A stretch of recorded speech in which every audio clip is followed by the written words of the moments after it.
spooky in here, man.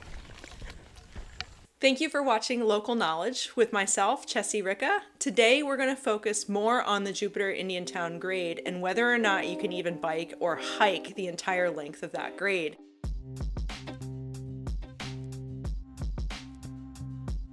So one of the questions I had one of my viewers ask was, hey, I would love some more details on the Martin County sections of the historic road.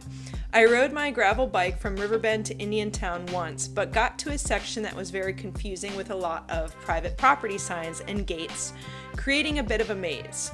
Sometimes found myself on the inside of a gate with a no trespassing sign on the other side. So that is definitely an issue, and there's a lot of questions surrounding this road. So let's see where she started. This obviously is the state of Florida. Here's West Palm Beach, and if we zoom in, we can get close enough to Jupiter. Hopefully I can find Riverbend Park. And this is where this commenter parked her vehicle and started her bike route west on the Jupiter-Indiantown grade. And you can see we'll follow this road all the way through where it eventually will dump us over at the St. Lucie Canal. So let's pretend like we parked here at Cypress Creek North. Here we see we have Gulfstream Citrus Road. This is a Palm Beach County property, and the road is called Old Indiantown Road. So once we enter Jupiter Farms, this is the north portion of Jupiter Farms, you can see the road still gives you access through the farms and back into Hungryland. Interesting how the road curves around these wet areas, goes around. Okay, so then we get to Pratt Whitney Road. You can cross Pratt Whitney Road and keep going. We are still in Hungryland. This is a canal bridge. You can cross the canal. You are still in Hungryland here, but here's where we get to that interesting land. So this is all the land that was bought by Be a Man by Land, whose last name is Gaza, G-A-Z-Z-A, Gaza. And you can see here that this land is individual properties. You know, people own these little areas. So what I didn't know years ago was this oak hammock is half state land and then half private. So if you wanted to access it, you have to walk in at a really weird, odd angle, or you can walk the entirety of this portion, which is kind of a far walk. I've made that walk. It's just long, but it's not terrible.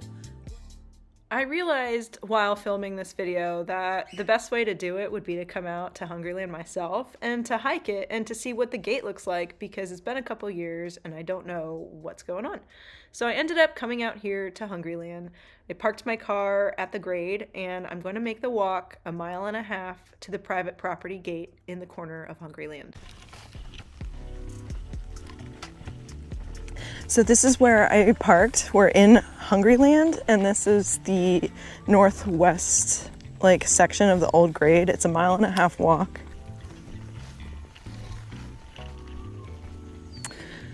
Look at that old tree, cut. So at this pace, I'm not gonna get anywhere because I keep stopping. Remember in an earlier video, I said I really like to stop and observe. Here's one of the things I like to observe. You know, we're out here on this old grade, and here's some old brick and structure, like pilings and stuff. And then here is, I'm not gonna touch it, but here is some cool little metal thing. It almost looks like a pulley of some sort, or I don't know. Another thing I want to point out are the old fence posts that run parallel to the old grade. And we keep walking.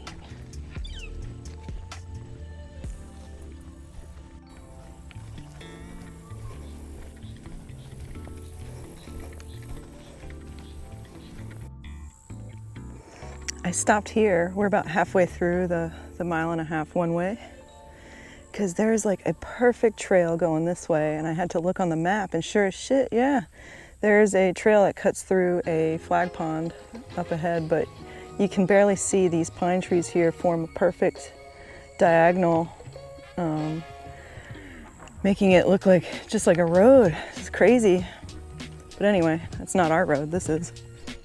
We're at a bend in the road here, and I just wanted to show this really pretty opening in the clear. There's a clearing here, but there's like a little canal that comes, like you can tell, it's like a buggy trail from AVC or some company coming in and taking out invasives.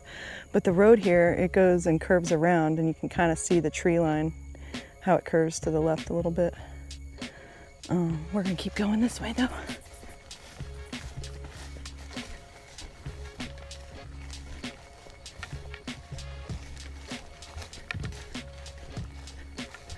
Look at these beautiful pine trees, how they just line it.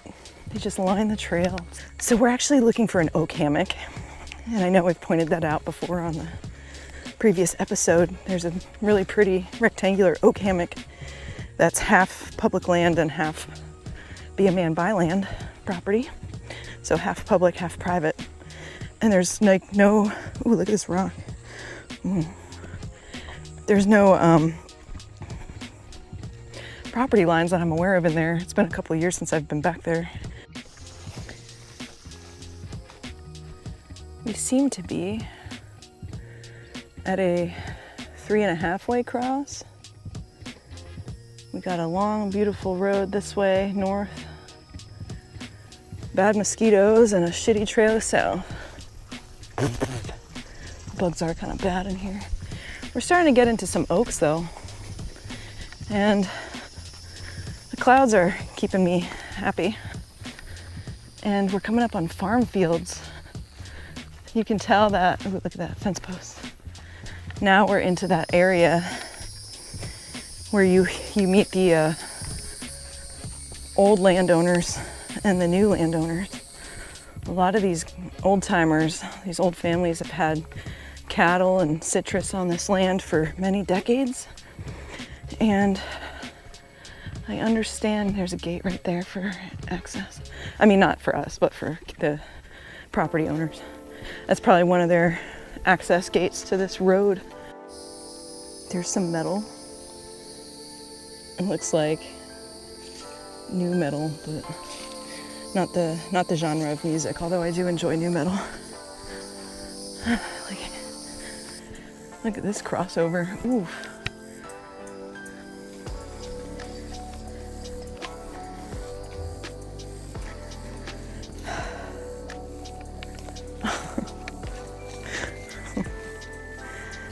What? Look at this shoe. Somebody wore a reef out here. Somebody lost their reef out here. I'm trying to see if any of this looks like old bridge. That's kind of a flat piece right there. We're back on the grate, and we are in the oaks. We are in the oaks. Up here, the road should stop and make you go left. And it should open up a little bit. Look at this oak hammock. I'm very excited because I see the gate and there's a sign on it. It's still a ways away.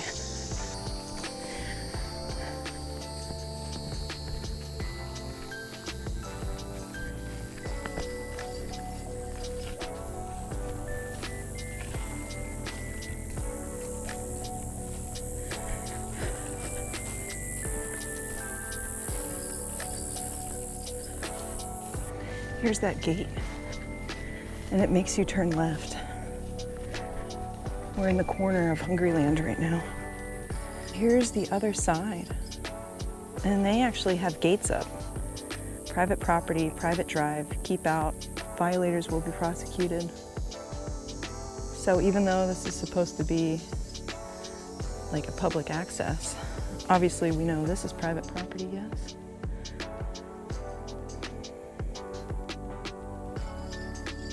This side is half public land and half private land, and anything beyond this gate is considered private property.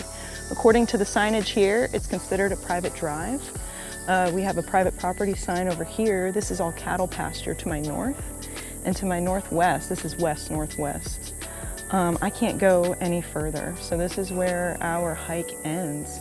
And anything over here is gonna be a Man by Land. Zach Gaza has a lot of private property in there that he's sold, so, you know, whatever. I was kind of curious to see why I'm out here. I wanted to see what this actually looked like. I didn't know if there were signage. I didn't know if they had cameras out here. But if, in theory, you wanted to hike this or bike it, this is as far as you can go. I guess you could turn here and just see where that road goes, which is still like Hungryland technically. You'd have to look on the Onyx maps, which we'll do, and I can show you like exactly where we are and then exactly what's private and public. So my guess is if you're on a bike and you wanted to park at Riverbend or park at Cypress Creek and take your bike on the old grade, you can go pretty far. You can make it a good distance before you meet this. And this is one of the more peaceful spots in Martin County because it's so remote. Cool bird up there. What you looking at, buddy? We're gonna get out of here and we're gonna keep going back to my car. How cool.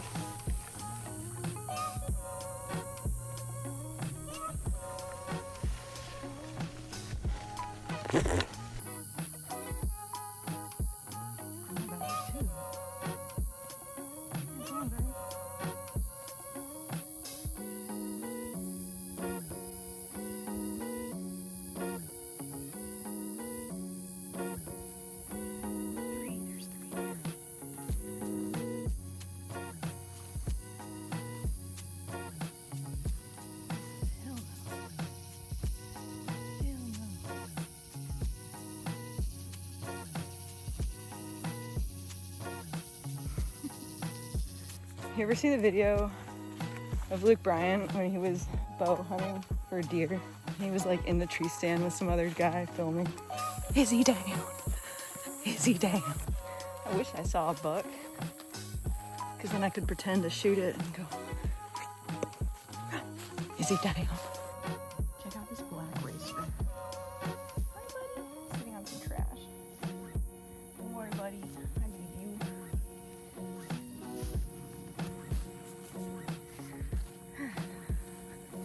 Coming up on the corner of the private property where the four-way cross is up here. Among the many things I like to think about when I'm hiking this road especially are the 100 years of hunting stories that probably came out of this road. We know that people have been hunting off this road since the road's creation. Doesn't that look like somebody made that?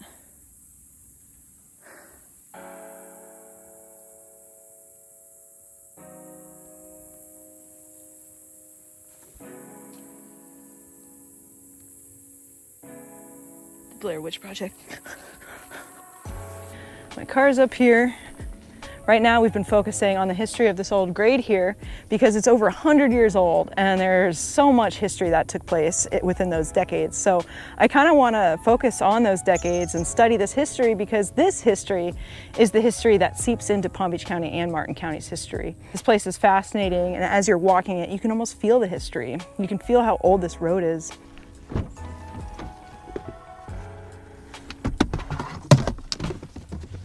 Things that are in my bag. Thermocell. Wet ones. Crunchy peanut butter. Cliff Bar. That's all.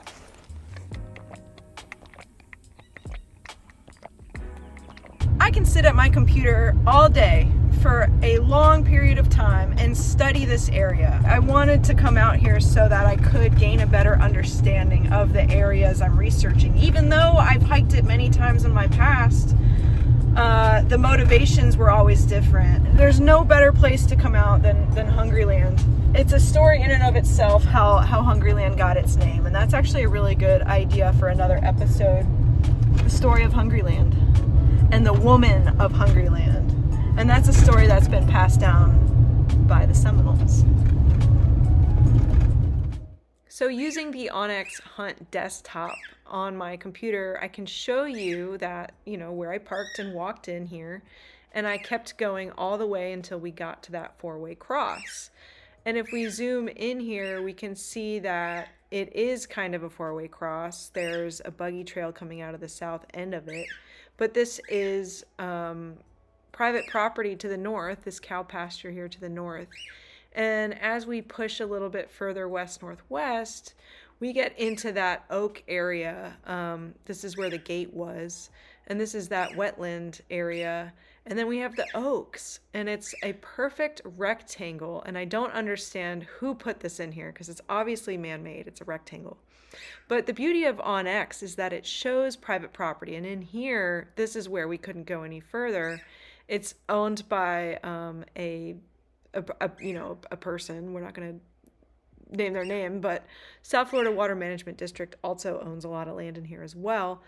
And it's pretty sad we can't get access to it, but at the same time, completely understandable. I get it. It would be nice to be able to walk the entirety of the Jupiter-Indiantown grade, but Just look at all these private property holdings in here. This is called the North Chimney. Be a Man by Land wants to put his ranch over here. He's putting a road access in. And at what point, see, this is the area I haven't fully gone over yet either, because you can't park anywhere over here. So if I can't park here, I can't go down Southwest Jupiter Road. This gate's open, so I can go in here. But at what point is there a gate preventing me from going any further? I don't know. This is a road, and that's the part I don't understand. So this issue actually really bothered me, and a few days after I filmed this, I made a couple phone calls and got in touch with an old member of the Palomar Water Control District who wanted to make it clear that the Palomar had no jurisdiction over the land itself, but they did have control over the water flow. So he had quite a bit to say about his experience being on that board. But what he did tell me was I should probably get in touch with two people, one being Mr. Gaza himself, and then the other being Bob Berman, who actually owned the entirety of the Be a Man by Land property long before Mr. Gaza purchased it. So interestingly, what this person who served on the board had to say about this land dispute was it's actually currently kind of at a stalemate. It's up in the air. Legally, there's nothing they can do to prevent somebody from going down the road. And at the same time, the signs, they can put as many no trespassing signs up as they want, but I mean, you can still bike or hike through on the scenic byway. According to this person, as long as you're courteous and respectful of the gates and shut them behind you, you shouldn't have any issue going through on the grade as long as you stay on the grade. And that is what this person had to say. Let's see what else we can find. I found this article. It's dated September 21st, 2008. Ownership of road to Palomar wetlands disputed in Martin County. They don't want nobody coming up the old grade because it messes up their hunting. Lieutenant Chuck Russo of the FWC claims he and his partner in a cattle operation own a stretch of the historic road, also known as the Jupiter Grade, that runs through their 500 acres in Palomar. It's private property, Russo said. We pay property taxes on the grade. It's not a public roadway.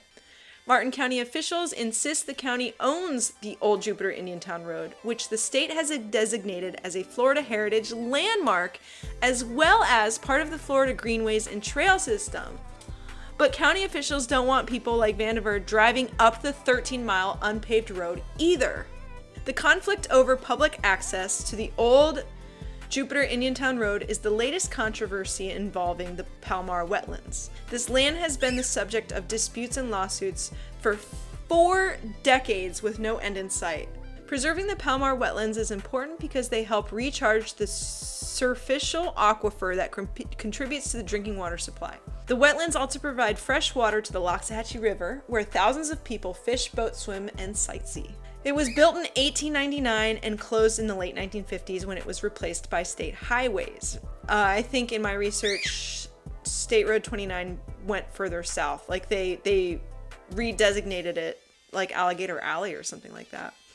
County officials and historic preservation advocates are set to place a historic marker at the intersection of the old Jupiter-Indiantown Road and Canner Highway on October 6th. When I was there, I don't remember seeing it. Did they remove it? Yo, this issue is actually making me really angry. Oh my god! Oh, history makes me so angry. But before that happens, county officials said they must settle the ownership issue with Russo and his partner Frank Sardina, a member of the Palomar Water Control District Board that oversees the 23,000-acre swamp. Meanwhile, the county environmental and code enforcement officials plan to visit the land owned by Russo and his partner this week to determine whether several trailers on the property are legally permitted farm buildings or illegal structures that must be removed. Russo said the code violation allegations are part of the county's efforts to displace him and his partner from their land. We haven't done anything wrong, Russo said. Rather than go to court over the ownership issue, Russo said he wants to work out an agreement with Martin County officials that would prevent trespassing and poaching on his property.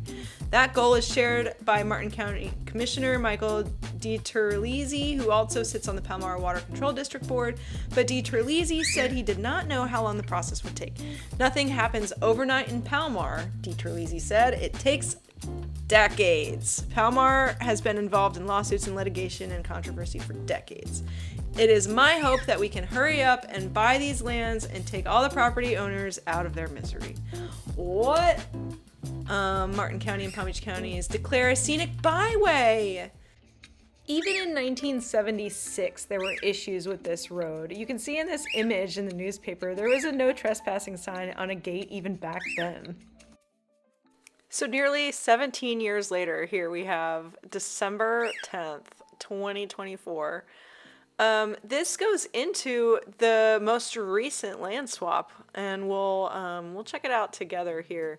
But basically, Martin County and South Florida Water Management District settled a decades-long lawsuit with Zach Gaza over the Palomar wetlands, which actually straddled both Palm Beach and Martin County. So the government paid $18.8 million and swapped hundreds of acres with Gaza, which ended up ending his practice of selling individual quarter-acre lots to recreational buyers. So Gaza gives up 2 acres for every 1 he gets back, consolidating his remaining holdings into the North Chimney, which he wants to do for a cattle ranch, while the government consolidates its holdings in the more sensitive Hungryland Trails section. So a little bit of backstory. The Palomar area originated from a failed 1968 development scheme called the Rotunda that Martin County blocked in court. It was supposed to be for around 50,000 people. And it left thousands of tiny worthless swampland parcels in private hands. So Gaza started buying up the parcels in 2015, and then during COVID built a marketing operation that ended up selling half-acre to acre lots to like ATV off-road recreational buyers. And this led to the most recent couple years of noise complaints, illegal shelters, habitat damage, unregulated vehicle traffic, you name it. I think there might have been some physical injuries that happened in there. Somebody may have had to be helivac'd out, but I'm not sure. Now, interestingly, Palm Beach County wasn't party to this lawsuit, so the settlement's restrictions don't apply in Palm Beach County. So in Palm Beach County, Gaza can keep selling his remaining 140 acres in the county's portion of Palomar, and Palm Beach County has separately bought up their own land since 2022 using COVID relief funds. So they actually own over half of the area's 715 acres, even though Gaza still holds the key holdout parcel along the Beeline Highway. Using Google Earth, we're going to zoom in here and see exactly where I hiked today in Hungryland. Now, one way, this hike was 1.47 miles, so that's just around 3 miles total, and it really wasn't that bad. You can see the oaks to the left of the screen, and on the upper left is that cow pasture, which looks like it was agriculture at one point. This is episode, I don't know, of local knowledge, and we came out here to explore this section of the old Jupiter-Indiantown grade in Hungryland. I wanted to see where the property boundary lines were, and I just came up on a private property boundary line. Thank you for watching. Please leave a comment or a recommendation or a suggestion, anything you guys are interested in learning more about. If you want me to keep going on the history of the old Indiantown grade and see where that takes us on old logging trails into Corbett, I'd love to do that with you. Yep.